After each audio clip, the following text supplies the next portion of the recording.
What up, guys? Your boy J Mansion here, and we're back with another 2-minute explainer.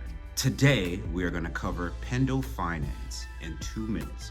Or, you know how I always say, it could take a little longer, so you know, it is what it is. I really like doing these 2-minute explainers just because it's kind of a challenge figuring out what you want to include in a 2-minute explanation for a project or a topic that is as complex as these are, and that you can easily expound on things for a couple of hours. You guys probably know I've been bullish on Pendle for a while, for a long time. And obviously they play a crucial role in furthering the RWA narrative and potentially a token buyback narrative, which would be a game changer in terms of fundamentals for the space. But that's for another video. Now let's get to the actual explanation right about now. So before we jump into the Pendle network, and in order to understand the Pendle protocol a little better, I think it's important to understand bonds and bond stripping. So the normal structure of a bond is you have a principal and then you have interest, and that principal and interest represents one asset or one security. Now, when you strip the bond, you effectively turn the principal into a zero coupon bond, which you could pick up at a discount relative to face value. And because after you strip the bond, the yield is no longer attached to the principal,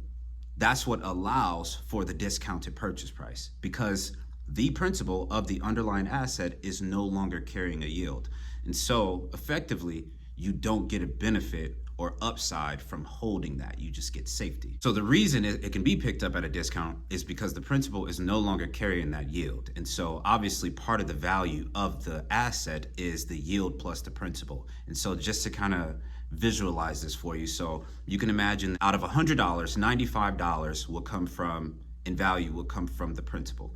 That other $5 will come from the yield. To bind, that equals $100. So just for an easy visualization. So when you strip a bond, you essentially extract the value from the yield itself, and it renders it an asset or an instrument within itself. Now in TradFi, bond stripping is a very centralized process. Here's where Pendle comes in. They employ the same strategy of separating principal from yield, but in a decentralized manner. So launched in 2021, they have brought fixed yields to the blockchain, which obviously garners institutional attention because that allows them to grow their capital without taking more risk than they're already taking. Pendle Finance allows for permissionless yield trading while also allowing for tokenization and execution of a myriad of different yield trading strategies. It allows for speculation of the future yield of an underlying asset versus just the current yield as it is in traditional finance or TradFi. So Pendle has 3 main parts. The first would be yield tokenization, the second would be yield trading, and the third would be the Pendle token. When it comes to tokenizing a yield, Pendle uses what you call a standardized yield token, or the SY token,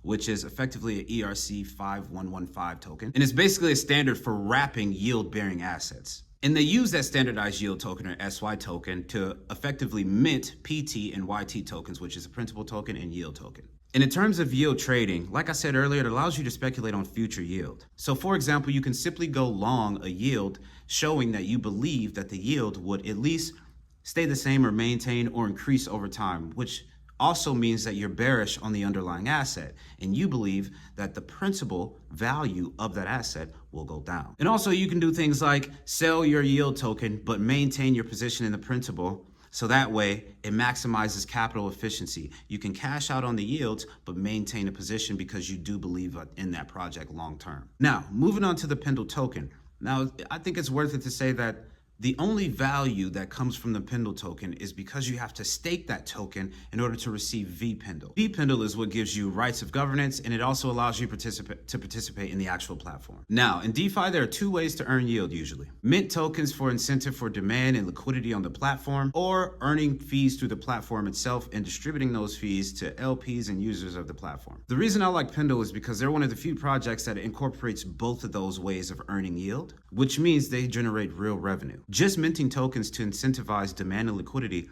is not a sustainable practice. But when you combine that with fee generation through the platform and redistributing those fees to the users of that platform, now it becomes a sustainable practice. This is also part of the reason I think they're going to be a big piece in the token buyback narrative that we're entering right now. So to wrap it all up, because it was definitely longer than 2 minutes. So Pendle Finance is a yield management platform that allows you to speculate on future yield employing a strategy referred to as bond stripping in TradFi. And they're bringing it to the blockchain. And on this platform, you can separate the yield from the principal, which obviously allows you to treat them as different assets, which allows them to act as a hedge hedge in certain cases. This way you maximize yields and inoculate yourself or minimize volatility in the DeFi space in terms of yields, because historically they're very volatile, which is why fixed yields on the blockchain is a game changer. I do think this project is going to continue to do well and garner a lot of attention as it fits into two big narratives, which is the RWA and the token buyback narrative that I mentioned a couple of times. I think projects like this that are generating revenue, which means they're going to gain some real fundamental value,